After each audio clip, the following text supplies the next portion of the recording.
Magsilbi kayong ilaw na nagliliwanag.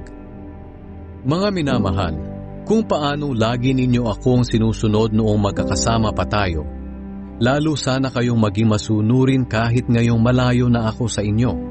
Sikapin ninyong ipamuhay ang kaligtasang tinanggap nyo at gawin nyo ito ng may takot at paggalang sa Diyos. Sapagkat ang Diyos ang siyang nagbibigay sa inyo ng pagnanais at kakayahang masunod nyo ang kalooban niya. Gawin nyo ang lahat ng walang reklamo o pagtatalo para maging malinis kayo at walang kapintasang mga anak ng Diyos sa gitna ng mga mapanlinlang at masasamang tao sa panahong ito. Kailangang magsilbi kayong ilaw na nagliliwanag sa kanila habang pinaninindigan nyo ang salita na nagbibigay ng buhay na walang hanggan.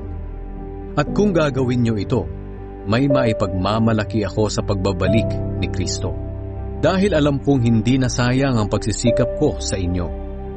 Ang paglilingkod ninyo na bunga ng inyong pananampalataya ay tulad sa isang handog. At kung kinakailangang ibuhos ko ang aking dugo sa handog na ito, maligaya pa rin ako at makikigalak sa inyo.